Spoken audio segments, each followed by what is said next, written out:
Hello everyone, today we will be cheesing the final boss in Sekiro Shadows Die Twice, Sword Saint Isshin. So I actually just spent hours dying to this boss until I figured out a strategy, which is not a get good strategy, honestly, it's just let's get it done strategy that worked for me. So hopefully this can save you a few hours and like and subscribe if you like the content. So we will be keeping this 4-phase boss fight pretty simple. We only need an umbrella, any will do, to block some of Isshin's moves. And for the combat art, we will use the double Ichimonji, as both Genichiro and Isshin are very prone to posture damage. Before phase 3, however, we'll switch to the mortal draw to do the most damage using this strategy.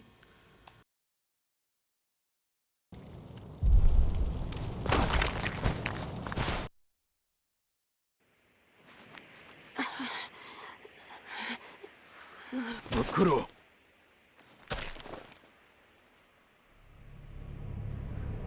Shinobi of the Divine Air, we meet again. Behold, the second mortal blade. Genichiro.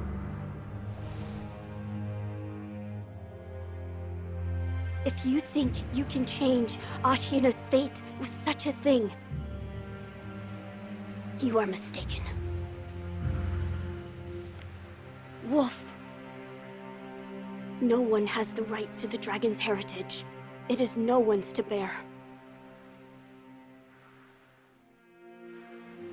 I wish there was another way. It's all right.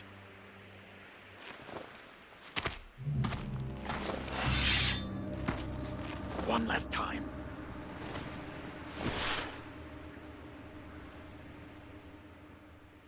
Yes, let's finish this.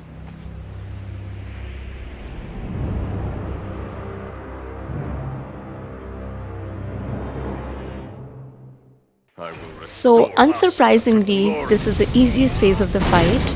He always starts with a mortal draw, so you can either double jump on his head or you can run behind him like I did. Then just keep attacking him and keep trying to get that posture up. You only need to look out for 3 moves that he does. 2 of them are the unblockable ones and 1 is a mortal draw. For all of them, it's safe to just run away and then run back to him and start hitting him. One of the moves you can Mikiri counter him, but I have not had the best success with that in this fight, so it's just easier to run away and then run back.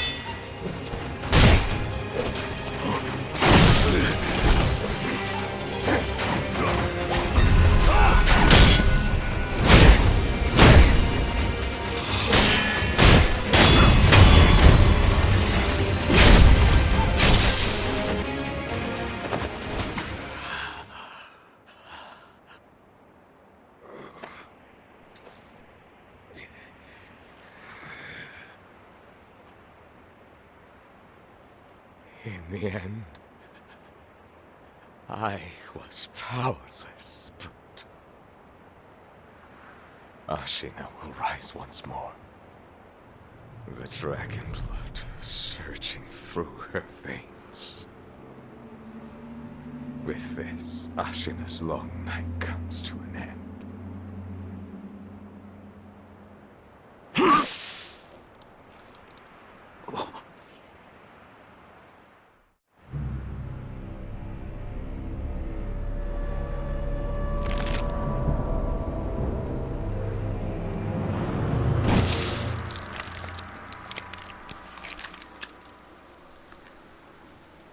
Pitiful grandchild.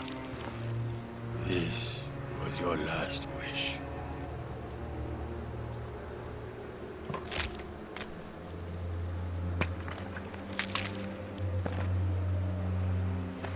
To see Ashina returned from the great beyond.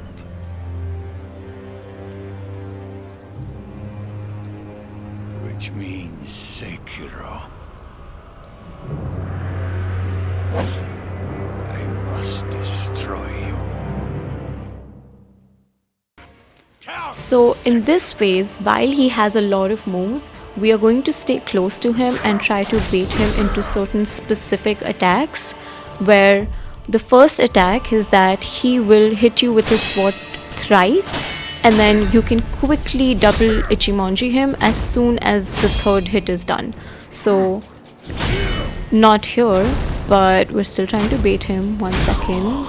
So okay, now he's going to hit us with his sword thrice, and as soon as the third hit happens, we are going to double Ichimonji him, and then we will see what his next attack is.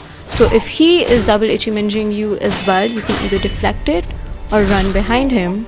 Honestly, you can avoid most of these attacks. I kind of got stuck in a loop here and got hit a couple times, but once we get it back on track, you want to avoid the 3 swords, double Ichimonji him, and then see what his next move is.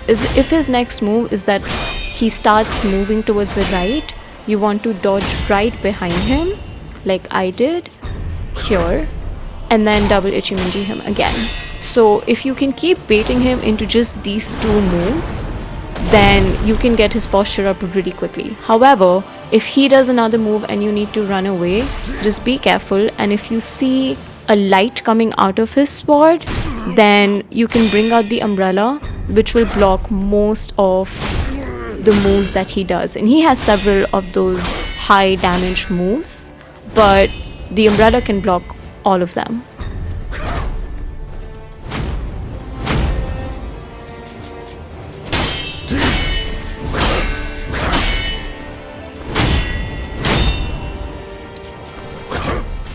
At this point is when I could have pulled the umbrella out. I completely forgot. But again, as soon as light starts coming out of his sword sheath, you can bring the umbrella out.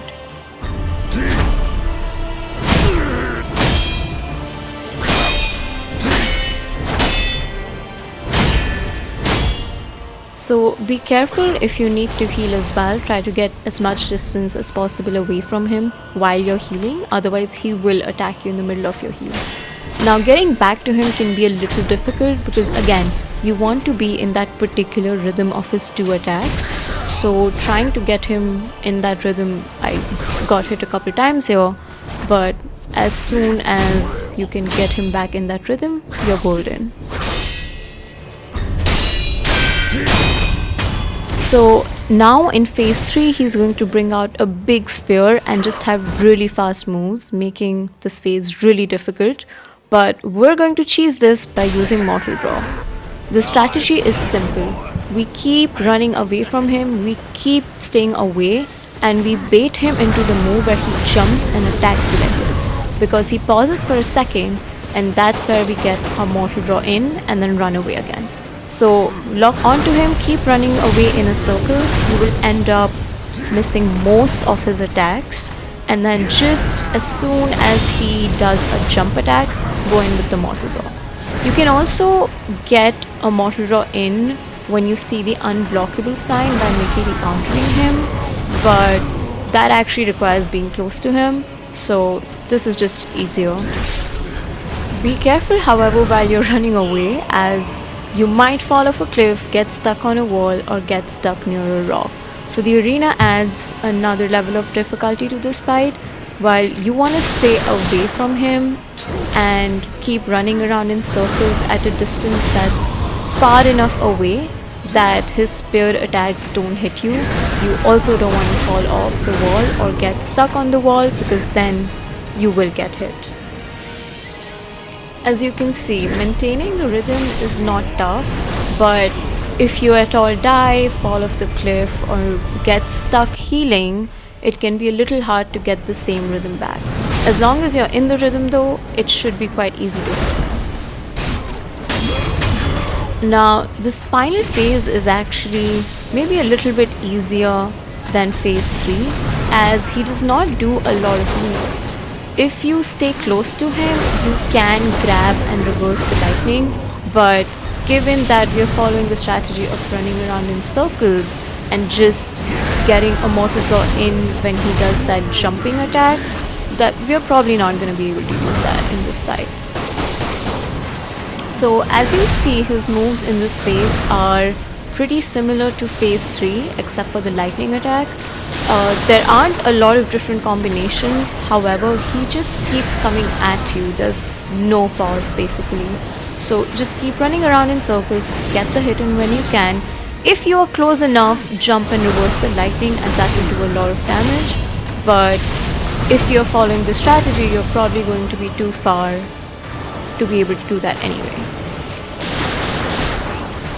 So as you can see, this is not a get good strategy. I've been hit a couple times, pretty low on health, but because in this phase it's hard to bait him into that jump attack as he just keeps running. This phase can take a while, so I'm going to speed the next bit up, but it's still the same thing. It's just run away, keep running in circles, and get an immortal draw in when you can. The only other thing worth noting is that if he stops attacking you, which is probably more relevant in phase 3 than it is in phase 4, but if he stops attacking you, if he stands still or starts walking away, just move a little bit closer to him and get his attention again. So that's all there is to this fight. Hope this helped. And while this wasn't the most no-hit strategy, it's been pretty effective for me, and I've been able to beat this boss consistently using this strategy now.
So that was the easy strategy for the final boss, Sword Saint Isshin. Hope this helped.